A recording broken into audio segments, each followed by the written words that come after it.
مومنو، جب تم سے کہا جائے کہ مجلس میں کھل کر بیٹھو تو کھل کر بیٹھا کرو، اللہ تم کو کشادگی بخشے گا، اور جب کہا جائے کہ اٹھ کھڑے ہو تو اٹھ کھڑے ہوا کرو۔ جو لوگ تم میں سے ایمان لائے ہیں اور جن کو علم عطا کیا گیا ہے، اللہ ان کے درجے بلند کرے گا، اور اللہ تمہارے سب کاموں سے واقف ہے۔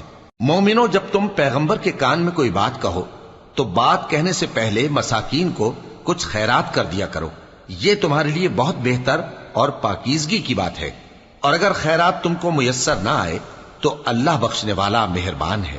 کیا تم اس سے کہ پیغمبر کے کان میں کوئی بات کہنے سے پہلے خیرات کرو ڈر گئے؟ پھر جب تم نے ایسا نہ کیا اور اللہ نے تمہیں معاف کر دیا تو نماز قائم کرتے رہو اور زکوٰۃ دیتے رہو، اور اللہ اور اس کے رسول صلی اللہ علیہ وآلہ وسلم کی فرما برداری کرتے رہو، اور جو کچھ تم کرتے ہو اللہ اس سے خبردار ہے۔ بھلا تم نے ان لوگوں کو نہیں دیکھا جو ایسے لوگوں سے دوستی کرتے ہیں جن پر اللہ کا غضب ہوا؟ وہ نہ تم میں ہیں نہ ان میں، اور جان بوجھ کر جھوٹی باتوں پر قسمیں کھاتے ہیں۔ اللہ نے ان کے لیے سخت عذاب تیار کر رکھا ہے، یہ جو کچھ کرتے ہیں یقیناً برا ہے۔ انہوں نے اپنی قسموں کو ڈھال بنا لیا ہے اور لوگوں کو اللہ کے رستے سے روک دیا ہے، سو ان کے لیے ذلت کا عذاب ہے۔ اللہ کے عذاب کے سامنے نہ تو ان کا مال ہی کچھ کام آئے گا اور نہ اولاد ہی کچھ فائدہ دے گی۔ یہ لوگ اہل دوزخ ہیں، اس میں ہمیشہ جلتے رہیں گے۔ جس دن اللہ ان سب کو جلا اٹھائے گا تو جس طرح تمہارے سامنے قسمیں کھاتے ہیں اسی طرح اس کے سامنے بھی قسمیں کھائیں گے، اور خیال کریں گے کہ ایسا کرنے سے کام چل جائے گا۔ سنو، یہی تو ہیں جھوٹے۔ شیطان نے ان کو قابو میں کر لیا ہے اور اللہ کی یاد ان کو بھلا دی ہے۔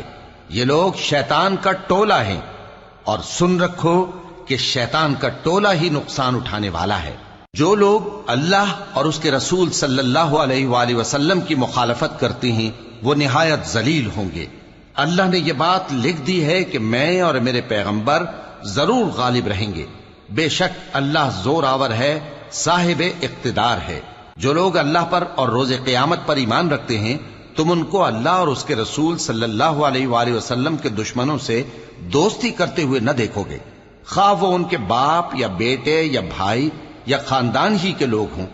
یہ وہ لوگ ہیں جن کے دلوں میں اللہ نے ایمان کو نقش کر دیا ہے اور اپنے فیض سے ان کی مدد کی ہے، اور وہ ان کو بہشتوں میں جن کے نیچے نہریں بہ رہی ہیں داخل کرے گا، جن میں وہ ہمیشہ رہیں گے۔